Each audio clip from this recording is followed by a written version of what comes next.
Oh my goodness.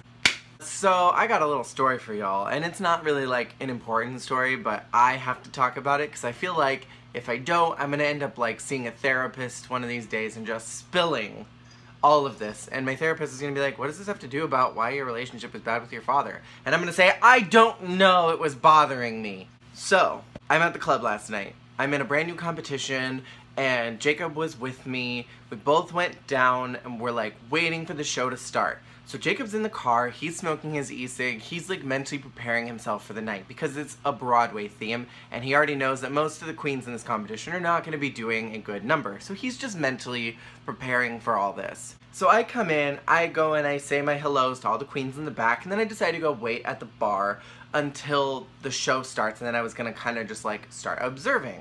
So I'm sitting there. I'm minding my own business, and there's this older gentleman who's sitting at the bar, and he's pretty far away from me. Like, if I'm here, he's just a little bit farther back than where this dresser is over here, okay? So he's a little bit far away, and he's staring at me, and I see him staring at me. I look at him, and I know that he's staring at me, but I'm trying not to, like, make direct eye contact. I'm looking in his general direction, like, oh, I see you, but I'm not acknowledging that you're here. Oh my gosh, I happened to graze my eyes right past yours as you were looking at me. So we're like kind of making eye contact, but not really. He's just staring. So I text Jacob and I say, I'm in full drag, by the way, full drag. So I text Jacob and I'm like, there's this creepy guy who's sitting at the bar and he's staring at me. I don't get hit on in drag. I've only been hit on one time, and that was last year at the Mary's competition. During Halloween, I got hit on by this it's always older guys that hit on me. There's this older guy who wanted me to come back to his hotel, and I was like, not feeling it at all. So, anyways, so this guy's staring at me. I'm like, Jacob, can you please come in? Because this guy's staring at me and it's making me uncomfortable. So as I'm sitting there texting him, somebody else comes from over at the bar. And it was this mildly attractive guy, and he was older too. He looked older than me. I don't know, he may have been my age. He looked older than me. He smelled horribly of alcohol, and he like gave me that look and like licked his lips and was like, damn, you are fine. And like my entire butthole just clenched. Like I panicked. When I'm in drag, I get a little more bold. Like, I'm definitely flirtatious, I think, in some ways, but I don't ever go anywhere beyond that. So I'm sitting there and I'm just like, oh god, what is happening? This is not what I was expecting. I was worried about that fucker over there. So he is like hitting on me and telling me that he wants me and he wants to like chill and do stuff, and I'm telling him, oh, you know, I'm kind of with somebody. And he goes, oh, that's a shame. He can join too. And then my butthole closes even tighter and I'm like, fuck, I don't know what to do. I'm panicking. And I'm like, Jacob, get in here now. And Jacob starts walking to the door, and this guy tells me that he's just done some coke and he's like feeling it. He's like, he's done his P and he's ready for the NP. And for any of you who don't know, that's party and play. So he's done his side of it. He's like feeling it. He's telling me it's his first like gay experience. He's never like done anything with another person before, like in this manner. Like he's never done anything with a drag queen before. And the only thing that's going through my brain is, I don't know how to get out of this. Like, I don't know how to tell him to go away because I'm not good at telling people no.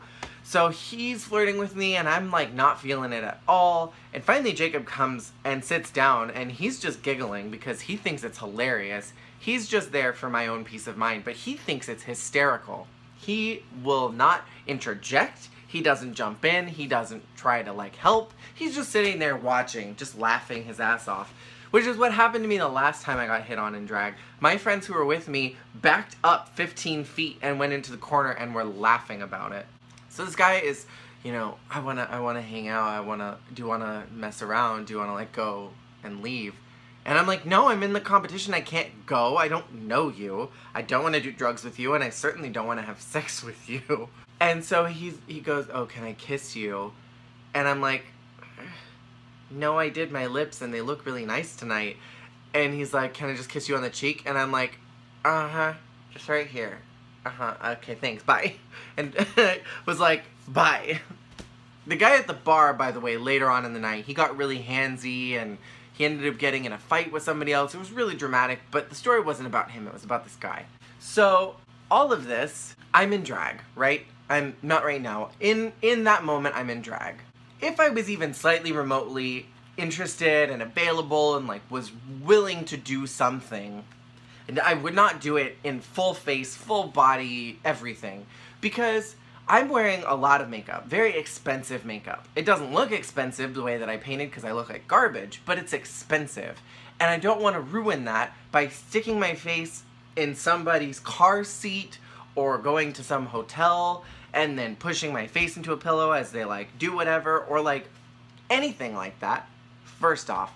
So, and then kissing is like totally off the board because I've got all this makeup on, and if it smears off, it's not like I brought makeup wipes or a change of clothes with me so that I can become a boy again as I'm leaving the hotel with this horrible clown face, or wherever I'm leaving from. Second of all, I'm in a corset, I'm in 10 pairs of tights, I have about 6 inches, that's generous, 5 inches of foam, that's 3. I've got about 3 inches of foam on my hips and on my butt.